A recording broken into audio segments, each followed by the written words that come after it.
Moi, c'est Charles van der Linden. Je travaille chez Climact depuis bientôt 1 an. Et Climact, c'est une boîte de consultance où on aide les gens, globalement, à diminuer les émissions de gaz à effet de serre.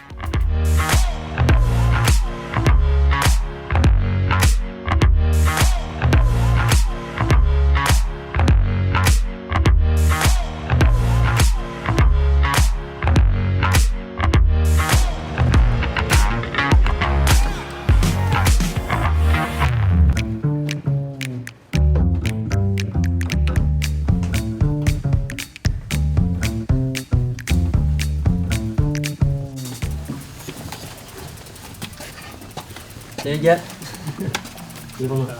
Climact, c'est 2 grands types d'activités. Une activité qu'on appelle corporate, où on va principalement aider des entreprises privées à diminuer leurs émissions de gaz à effet de serre. Et une partie qu'on appelle prospective.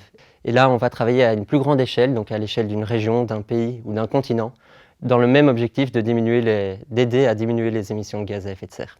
Pour prospective, ce qu'on va faire concrètement, c'est qu'on va créer un modèle qui modélise les émissions de gaz à effet de serre à l'échelle de toute l'économie, c'est-à-dire du secteur du transport, du bâtiment, de l'agriculture. Et moi, je vais me focuser sur tout ce qui concerne l'agriculture et les changements d'affectation du sol. Donc toutes les émissions qui sont liées à ça. Donc ici, on a très concrètement un modèle que l'on a développé. Ici, l'objectif est très pédagogique. Donc le but, c'est clairement de faire de la sensibilisation. Et donc on peut voir ici qu'on a différents leviers pour réussir à atteindre les objectifs que les gouvernements se sont fixés. Et donc par exemple, ici, on peut dire pour le transport que les gens vont moins rouler en voiture, plus prendre des transports en commun. Dans le bâtiment, on va chauffer un peu moins, on va chauffer à 18 degrés au lieu de chauffer à 22 degrés. Et donc, on a ça pour à peu près tous les secteurs où on peut décider les niveaux de levier qu'on veut mettre, l'ambition qu'on veut se fixer, et on voit directement l'impact que ça a sur la diminution des émissions.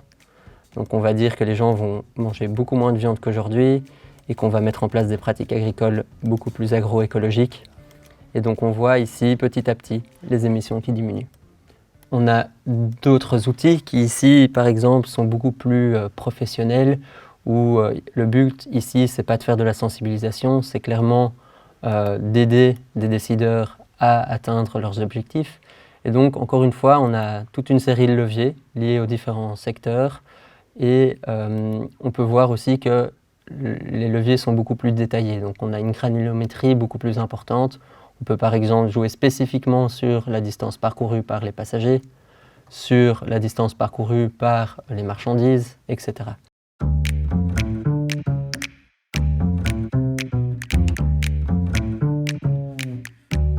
Je vais reprendre une phrase de mon collègue Jérôme.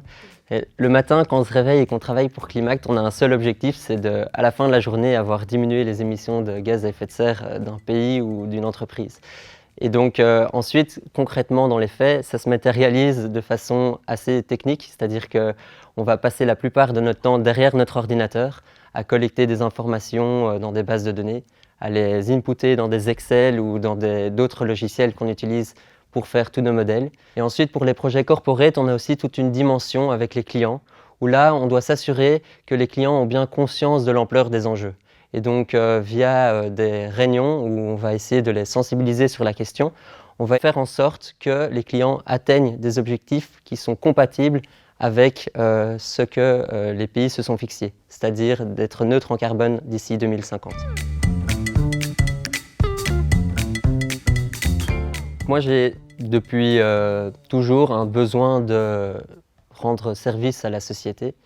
Et étant donné les problématiques environnementales actuelles, ça me touche énormément. Et pour moi, le vrai avantage des études de bio-ingénieur, c'est qu'on n'est pas un expert dans un domaine en particulier. C'est qu'on a des connaissances suffisantes pour attaquer des problèmes dans plein de domaines différents. Donc on a de très bonnes bases scientifiques qui nous permettent de autant attaquer des problèmes liés au changement climatique, à l'agriculture, à la médecine parfois. Et donc, c'est une formation qui a cet énorme avantage d'une pluridisciplinarité qui est vraiment importante sur le marché aujourd'hui.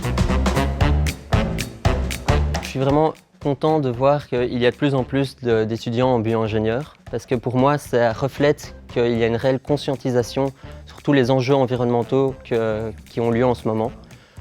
Et pour moi, le rôle du bio-ingénieur de demain sera justement de répondre à ces problématiques. On ne sera jamais trop pour répondre aux problématiques environnementales.